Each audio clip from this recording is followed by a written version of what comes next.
Hello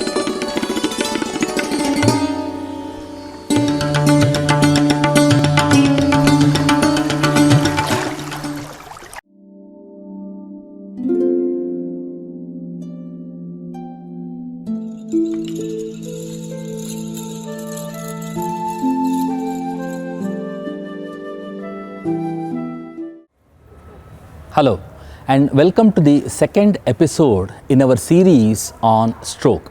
In the previous episode, we learnt about certain fundamental aspects of stroke such as definition, different types, permanent versus temporary, etc.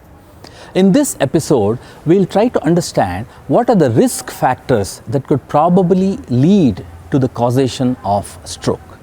Come, let us meet our expert.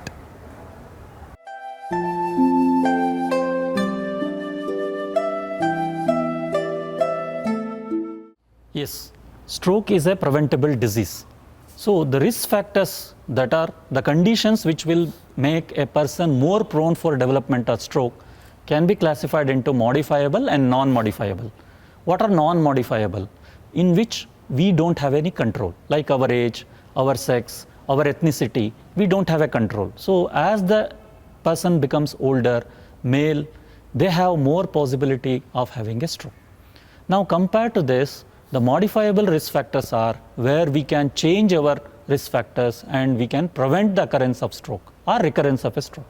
Now, if we can control our weight, if we can control our activities, that is doing exercise, and if we can control our habits like smoking, alcoholism, we can control the risk factors. In addition, supposing I have hypertension, I have diabetes, I have cardiac disease, these conditions can be treated very well as advice of the doctor and we can prevent occurrence of stroke.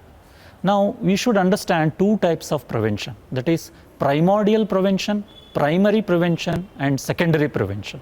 The primary and primordial are taken together, so they constitute one group. So what are these? Primordial is before the risk factors of hypertension, diabetes, obesity develops, we have a healthy habits of regular walking, avoiding the various these elements. So the risk factors themselves will not develop. The primary prevention is what? We develop hypertension, diabetes and cardiac disease. We take care of them and we treat them well so that stroke doesn't occur.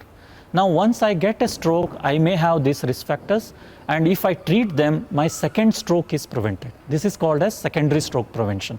So our aim should be for a primordial stroke prevention, if not possible, primary stroke prevention, and then also not possible, secondary stroke prevention.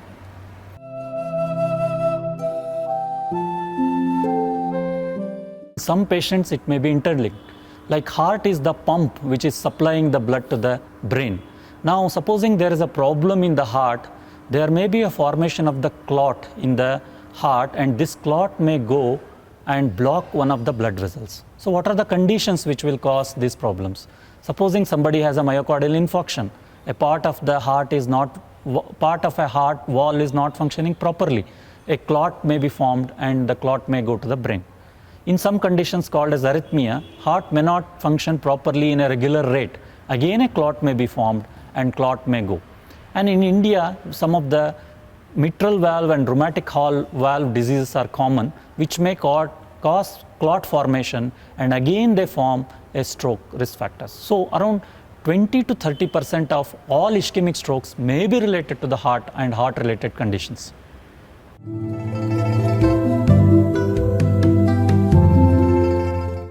Yes, in some conditions stroke is age related. Why? Because as we see, we have water pipe in our home, over time they get corroded. Like that only, the blood vessels which are supplying the brain, the blood, may become thickened, a condition called as atherosclerosis.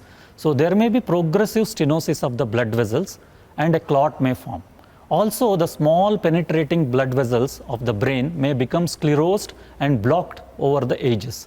So over age, there is a higher chances of this atherosclerosis and arteriosclerosis, which will cause increased risk of stroke in people.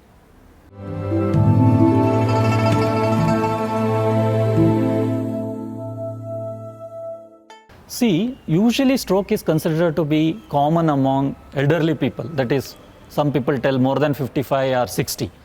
But in India, what we see is young people like 30, 40, 45 years, they are getting stroke.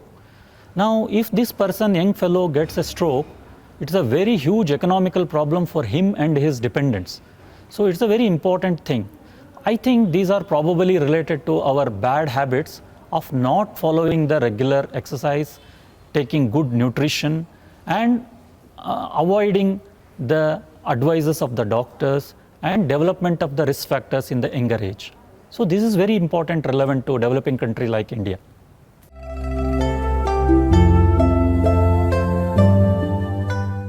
See, I think our health primarily depends upon what we eat. Now, supposing we go on eating highly refined food which are available in majority of the outlets and take oily food, they themselves may be a risk factors for the stroke, or they may add to the development of other risk factors like obesity, diabetes and hypertension. So it is better to have a balanced diet so that these risk factors can be avoided.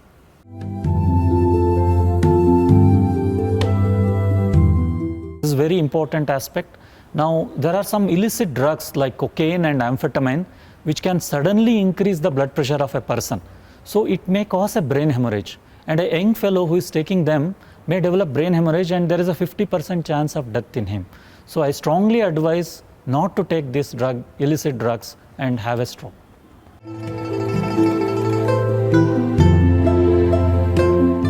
In majority of the patients, stroke is not hereditary.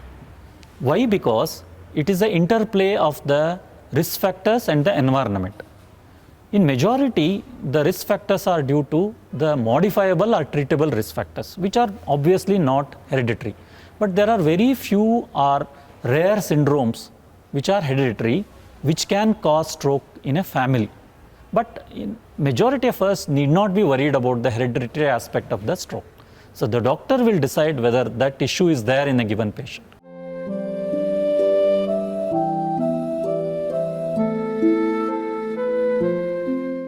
The risk of stroke increases in hypertensives and diabetics. Why? Because these diseases may affect the blood vessels, and also they may affect the formation of atherosclerosis and also arteriosclerosis, and sometimes uncontrolled hypertension may cause rupture of the small vessels and cause brain hemorrhage.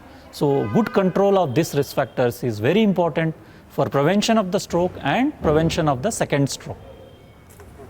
This concludes our second episode in the series on stroke. In this episode, we learnt about risk factors that could potentially contribute to the development of stroke. It could be age, it could be your diet, it could be your other conditions such as hypertension or diabetes, or use of illicit drugs, etc.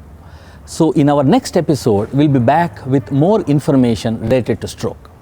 Namaste.